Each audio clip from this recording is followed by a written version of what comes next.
All right, hello everybody, and welcome back to another segment with none other than Rohan Sawant. And we hope you enjoyed the first one, which was related to machine learning, and this one is related to none other than, well, jobs. So, before we begin, let me ask Rohan to introduce himself again to you guys who are listening to this for the first time. So, Rohan, could you give us a brief introduction to you about yourself? Hey guys, I'm Rohan. I currently work as a software engineer at SmartCow, an AI engineering company. And I take care of the infrastructure, I design systems, I build things. I primarily work with Python and I do a bunch of AI stuff. That's about it. All right, I think that was, yeah. So, Rohan, so you said you work at SmartCow and you work as a software engineer? I do. Okay, so now could you maybe in brief tell us about exactly what your role is at your organization as a software engineer? Okay, so exactly what I do. Okay. Uh, so I build web applications which wrap around the core technology, that is the AI models. So I build UI interfaces, the databases, the connectivity, and everything around the core models or around the core AI services. So I'll explain on that a little bit. So about 2 years ago, we built this annotation framework. So we built a service internally in-house to label images. So previously in the last session, we understood what AI was, and what AI is you take a bunch of you take some data. In this case, it might be dog images, and then you show these dog images to a computer. The computer learns what a dog looks like, and then it is able to recognize a dog from a group of images, right? So I built I worked with my team and we built this annotation framework, which is a tool to allow you to label dogs. So you can see an image, you can draw a bounding box around the dog, and then you can save that as a dog. So you draw a box around the dog, you save the X and Y coordinates of that box, then the computer knows where the dog is in that specific image. So this is like a very high level description of the annotation framework, right? So we built that framework in-house. So I was part of the team who designed the framework, who deployed it, and who is in charge of managing and um, ensuring that it keeps on working continuously. So that was what I did. That was a small part of what I did. Then we also have several complicated, several Rube Goldberg machines. So that is like you have this one thing which talks to this other thing, then we have this other thing which does this second thing, and then the first thing just talks to the third thing. So we have these microservices, and that is what I design, that is what I work with. My job revolves around Python, Docker, a lot of Linux, and Flask, a bit of web development, front end, back end, and system design. And that is what I do. And I sometimes also lead our teams in a few key projects. That is what I do in a nutshell. All right, okay. So that gives a brief introduction about you, Rohan, and your role as a software engineer at SmartCow. Now, this question has actually the one that I'm about to ask. You've kind of already answered it in ML when we had that segment. But then just to, for the listeners right now, for this segment, how did you come to know about this offer or opportunity to work at SmartCow? Oh, okay. So in the last session, we talked about how one can build the portfolio or your resume, right, for applying to jobs. So that is exactly what I did. I did a bunch of courses. I built some projects.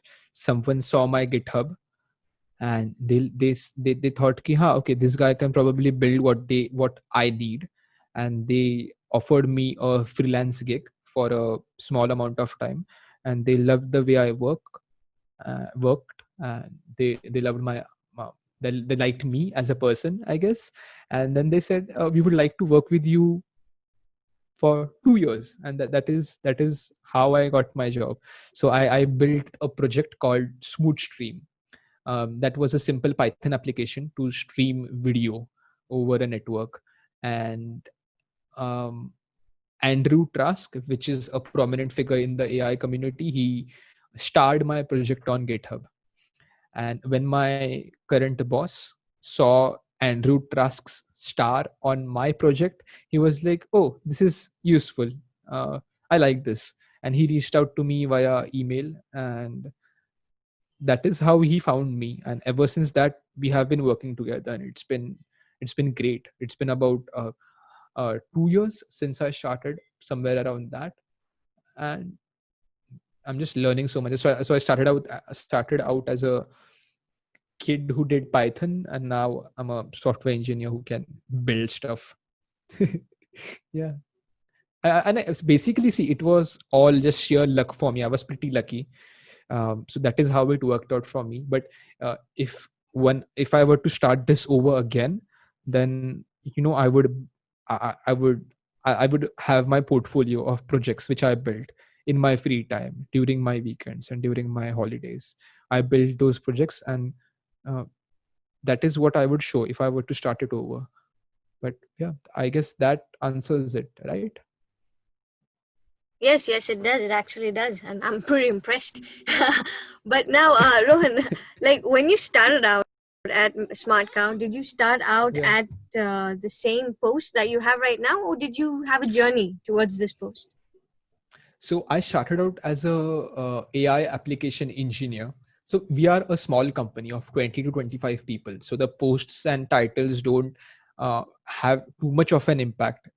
You do what you are good at, and you are responsible for what you build, right? So um, I started out as a AI application engineer, AI application developer. Yeah. So I started out as that, and my job description remained the same, but the responsibilities increased. So previously, it was we did not have our India office, and now we have our India office. So my responsibilities changed from being a single guy working with the CTO to being part of a team who is in charge of serving clients. That is like a pretty high level answer, which does not go into the nitty gritties, but that is how the role changed. It became less about the tech and more about the people. Yep. All right, okay. And Rohan, how did you decide? Okay, when did you decide? Like, Hmm. this is the right time for me to start working. Huh. Um, so I don't think that it was a decision. I was building things. I was building software, and generally people pay you when you build software. So I was doing it for free for a long, long time. Okay. And people, yeah, so people kind of never paid me for my software, right? So when someone was actually willing to offer real currency for the things I typed on my computer, and it was actually working, that was the point. I was like, okay, great, I guess I'm working now. I mean, I did not start out for the job or the money. I was like, I like building things. I'm going to build things, and oh yeah, people pay you to build things. Okay, great. So that is how it worked out for me, at least personally. um, yeah. All right, okay. So, Rohan, when the job was offered to you at SmartCow, Hmm. did you? I feel that they might have given you like a list of requirements. So, did you already have those skills, or did you say that you know what, I'll just learn it along the way? Oh yeah. So they when my current boss came to me with so the job came as a freelance gig initially, right? So he told me what he needed to be built, and I said, yes, okay, I can build this. And half of the things I had no idea how those worked, but I was pretty confident. I told him it would take me a month to build it. So a month was enough to learn the things which I needed to build what he was asking for. So there were a couple of things I was not totally, comfortable with, or I did not know when I started the job. And mm, so So as I said, the job came as a freelance gig, right? So, and in a freelance gig, they tell you what you need to build for them. They don't say "Ki you should know this, you should know that." They tell you what they need to be built, what they need for you to build it for them. I messed up the grammar there, but you get the idea, right?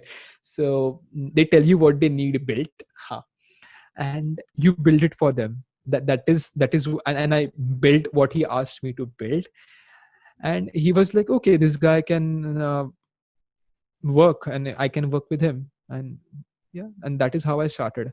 So and if someone were to start in an organization, and if they were applying for an interview, you should not get discouraged by the amount of rules or the amount of stuff they tell you you need to know before applying for that job.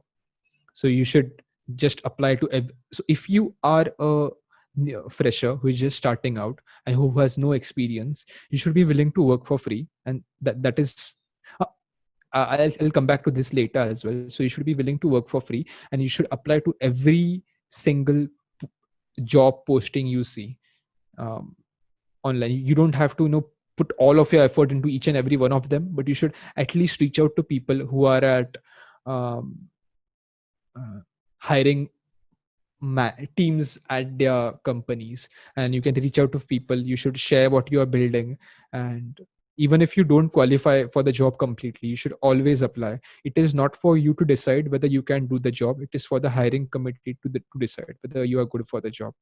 For as a someone who is looking for the job, you should just go in and push your resume in.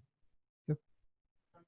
All right. Okay. So that was also a bit of extra info that you've given there. So I hope our listeners just heard that, because that's actually quite useful. And we were actually going to come to that.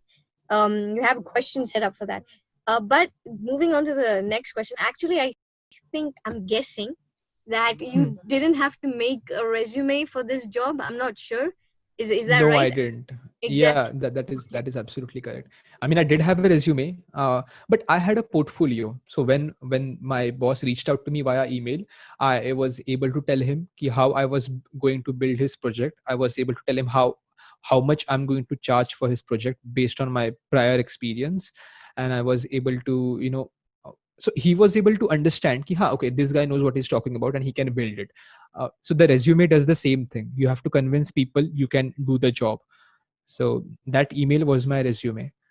And yeah, so I had a portfolio. So a portfolio is a collection of your projects, and I sent my GitHub link to him, and he was able to check out all of my work. So having a resume is probably overrated. You can have a good LinkedIn, and it will give you a lot of jobs. And when you are applying, you can send your portfolio. So yeah, I guess that answers it to some extent, right. Oh yeah, actually, it actually Yep. answers it completely. Yep. But now this thing, did they? I mean, I'm pretty sure they saw your portfolio, and then you said that Yeah. he had asked you to build certain things. So did they maybe Yeah. call you for like an in-office interview or something like that? No, they didn't. And I'm not really good at interviews. So we started working on the freelance project. I was able to build it for him. Then we started on the next thing and the next thing and the next thing. So I'm pretty bad at interviews myself. So I wouldn't be able to answer that question. How should you give interviews? I'm pretty bad at interviews. This is also an interview. Dum dum dum. All right, Rohan, there are a lot of students out there who haven't still Yeah. applied to the first internship, and they might be Hmm. going out there for Hmm. their first internship. So, do you have any Hmm. suggestions for them? Oh yeah. So internship is where you work for someone, and they might pay you or they may not. But you should never pay anyone a dime if they're offering you an internship. So you should not be the person who has to work and pay for that internship. It is a training. It is not an internship. So just be extremely clear about what you are getting into. Uh, Many people are so it is the gold rush, right? So we are in this crisis, and it is the gold rush of online courses and internships. So people are trying to sell you spades, shovels is the word I'm looking for, I guess. So people are trying to sell you sell shell sell you shovels. So if you are trying for an internship, apply to legit companies. Don't apply to organizations or storefronts. Apply to legit companies and tell them you know this, you have built these projects, and if they are a legit company, they will find a way to get you on board. They will find a way to hand over some tiny amount of work to you initially. They might have a mentor for you, but that is only if you can convince them that they are worth your time. So when so so let's take a look at internships from uh, uh, eagle's eye view, of a bird's eye view of an internship. So internship is where you bring in an employee who does not really know a lot about how the industry works. Then you teach him and you invest time in him, and you might get some work out of it. And once that intern is ready, he's able to become a part of your company. He can graduate to a full-time employee. That is how most internships for small to medium sized companies work. If you are interning at Google does not care about educating you. They are doing it because they see value in you, and they understand you are really good at what you do, and they would like you to work for them. That is why big companies offer you internship. But when small companies offer you internships, it is usually because they want you to become an employee in the future. They are investing their time in you, and they want their returns for that time invested. So that is an internship. I'm sorry, what was the question again? I went a little off track. Like, no, I think you gave a bit more information right there. And the question was basically the students who are going to apply to their first internship, what suggestions do you have for them? Oh, yeah. So as I said, the first suggestion is do not pay for an internship. That is a training program disguised as an internship. That is not an internship. Do not pay for that. Build a good portfolio. Portfolio is basically just have a good GitHub account with a bunch of projects on it. So just build it and send that to people. Then write about what you built. That is the most important thing. You should, if you don't tell people about what you do, people won't know. And then it is not for you to decide whether what you have built is good or not. It is up to the people who see your projects to decide if they are good or not. So whenever you build something, so when you are applying for your first internship, you should have a portfolio. You should build things, and then you should write about them so people actually know what you have built. And then you take all of that, you take those 3 blogs you have written, you take those 2 projects you have built, you put them in an email, and you send it to hiring people, and they see it and they might like it, and you might get an internship. That is how I think the internship thingy works. So yep. All right. And now, for those of you, a bit of more information related to Rohan. Rohan is also a part of the hiring team in SmartCow. So, Rohan, could you maybe tell us about your experience of hiring people? So I wouldn't say I'm part of the hiring team. I take part in evaluating the candidates which come to us, but our HR does most of the work. So I get I have an opinion on who we bring on board and who we don't, but I'm not part of the hiring team. Just to clarify that. And okay, so in terms of hiring people, okay. So the number one criteria is you need to have a good portfolio of projects. If I can't see what you have built, how will I hire you? I mean, that is the most basic thing. Then after that, if you are applying for a front end role, then your personal website or your the things which you are sending in, that may be your resume or your email, it should be structured correctly. If you are applying for a front end role, because that is what you're going to build, right? So things you make should look pretty if you're applying for a front end role. That is the rule of thumb. And if you're applying for a backend gig, then you can have your APIs. If you're applying for a backend gig, then you might be interested in building APIs, right? So API is a programming thing which does not have a UI sometimes. So if you're building applying for a backend role, I should be able to test some of your APIs. I should be able to see what you have built. So your portfolio is the most important thing. Then the next important thing when I am actually interviewing you is someone who I might like to work with, who is open to learning new things, who is basically a nice guy. I mean, don't do the bad things which you guys already know.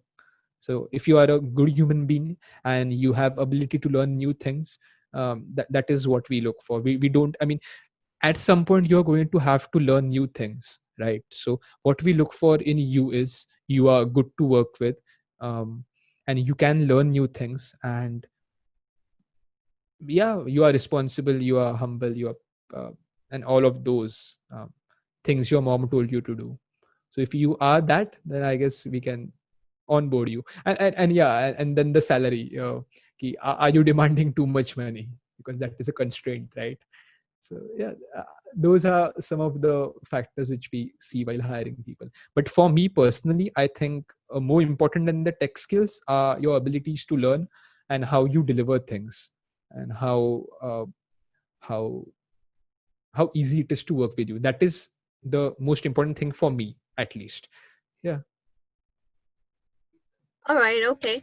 Now, Rohan, the next question is basically a kind of major question, you could say, and in a way, you've already answered it. But then I want you to elaborate a bit more. That a lot of times when you see job offers and stuff, then companies list down the skills that they are required. But then my question to you is that is it necessary to have all the skills enlisted by them? And the second question Or is, what if someone sorry. is still at an intermediate level with those skills? So these are the two questions, sub questions. Is it is it necessary to have all of the skills listed by companies? No, no, it's not. As I said, it's really not. If you have some of the skills, and okay, so you should one should use their common sense, right? If the job application is for Python and you don't know any of Python, then you should not apply to it. But if you are a backend front end engineer and the job listing is for a full stack developer, then you can tell them ki I know Python, and I can learn anything you want me to learn. And if you're starting out as a, and if it is an internship, they'll say, okay, that makes sense. And so it's not necessary to have all of the skills listed on the job applications. That is so job so if you had all of the skills listed in the job application, you would probably be overqualified, and you would probably charge more, you would demand a higher salary than what the job is willing to pay. It is like a controversial statement, but I strongly stand by it. I mean, the job description is that of an ideal, the dream employee. So that's the dream guy, the dream girl. But that the unicorn. But I don't think that exists. So it's okay if you don't have all of them. Just have some of them and show your ability to learn. You want to learn. And what if someone is, and the next question is, what if someone is an intermediate level with those skills? It's totally okay. As I said, just build projects and show us you can build things. That is what hiring is to its at its core, right? Uh, you bring someone on board, and then you pay them some amount of money to build things for you. That is what jobs are, right? So if you already have previous experience, if you already have built a bunch of projects and we know you can build things, then yeah. So the answer is ki don't get stuck up in the weeds about applying for jobs and about uh, resumes and portfolios. Just understand what the goal is. The goal is that they know you can build things. So if there is any way you can prove that to them, it should work for smaller companies or mid-sized companies. If you're hiring, if you're trying to get hired by a tech giant, then you will need to have a really good resume, have a really good portfolio, and I wouldn't know too much about that. So this is what I think for my company. All right, okay. Now, Rohan, we're almost at the end of this session, but we've got two more questions for you, and that is the first one being that when someone's going for their, like, I don't know, first internship or first job or even like beginning jobs, then what exactly are they going to start off with? What is the company going to give? What's the first thing that the company is going to give them? Are they going to be like major tasks or like small, data entry Oh type no, things? no way. So for if you are an intern at SmartCow, this is what happens to you.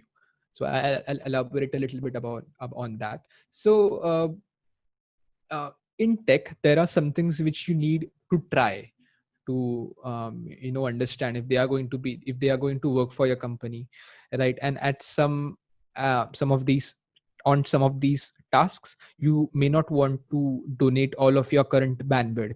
So you may not want your employee, a full-time employee, to work on some projects. It might be exploring some new technology, or it might be building a small service. So for our current intern, we gave our intern a job to build a repository, a place to store our images, because we needed that for a small project. And uh, if the intern screwed up the gig, it would have been totally fine as well, because we would be able to build it ourselves. But the intern doing it saved us some of our time. And we also came to know whether he can work independently, and whether he can get the jobs done. So um, what are the major tasks you might be given? I seriously doubt that they would give you any super mission critical tasks. You would be given tasks which the team members already know how to do, and which they can judge and guide you on, and see how you do those tasks. So that, and I'm not sure how other companies handle that. I mean, whether they tell you to make PowerPoint presentations, or whether they tell you to build library management systems. I'm not sure about how that works, but I feel our interns should work on things which are relevant to what we are building. I wouldn't make them do PowerPoints. That is what I feel personally. All right. Okay. Yeah, that was. I think a lot of people will find that very, I think guiding, because that is actually a question that comes into a lot of people who are about to start their career. So it comes into their minds. And now, with the last question of this segment, Rohan, are you ready? Yes. Okay. All right.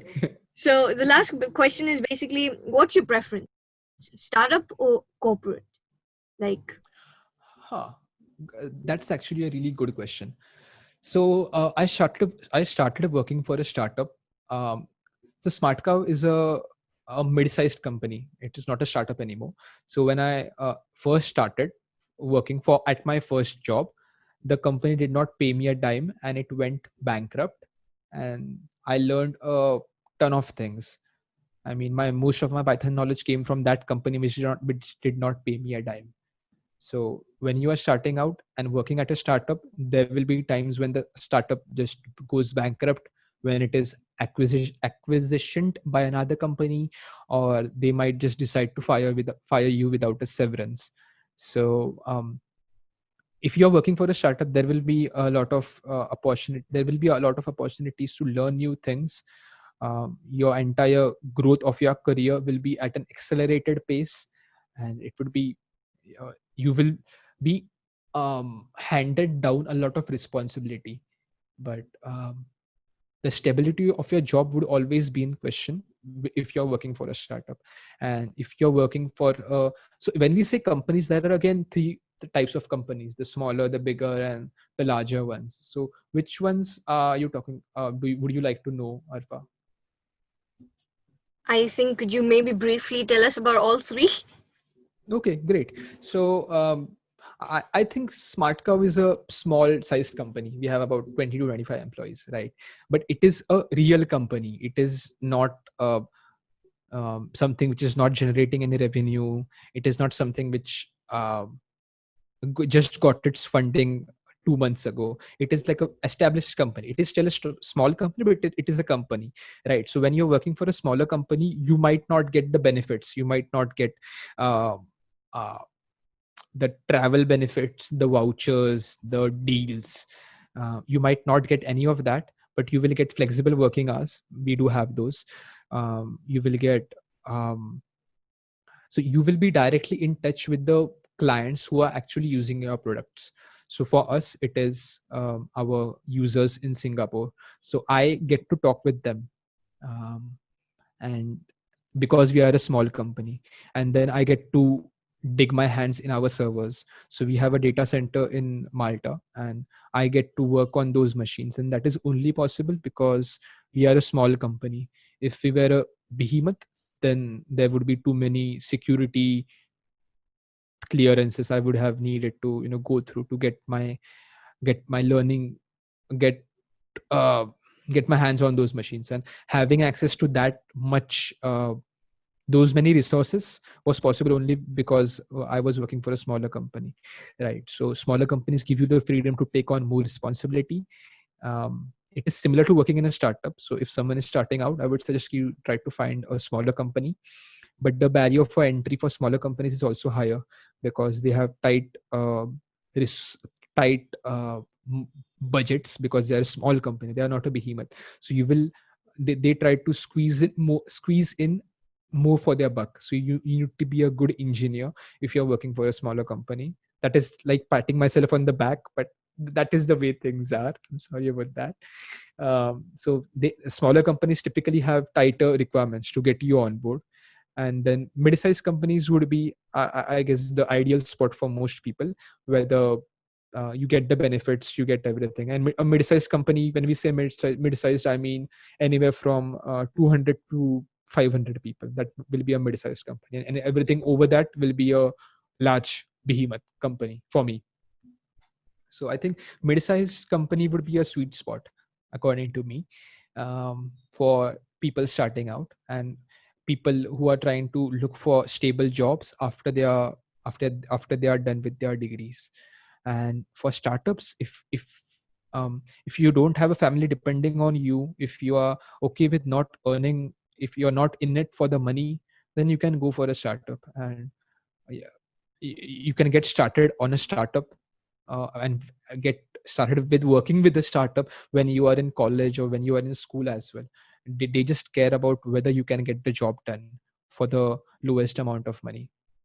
Some of the times there are startups which will pay you a lot of money, but most of the times it is tight constraints. um, so um, so startups are pretty easy to get into. Smaller companies are slightly difficult to get into.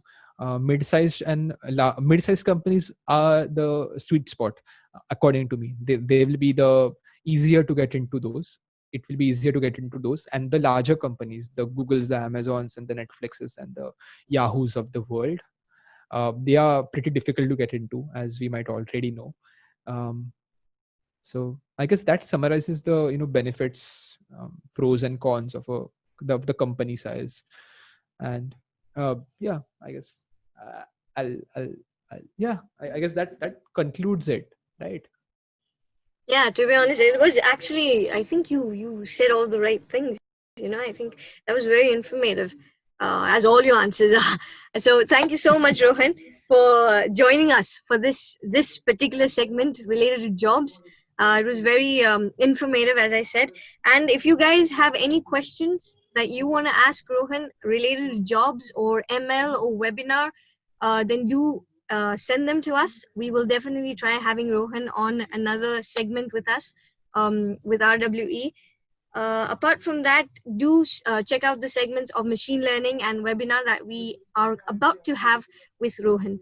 Okay, so thank you guys for tuning in. Thank you so much, Rohan. I'll see you in the next segment. Yes. Bye-bye. Bye.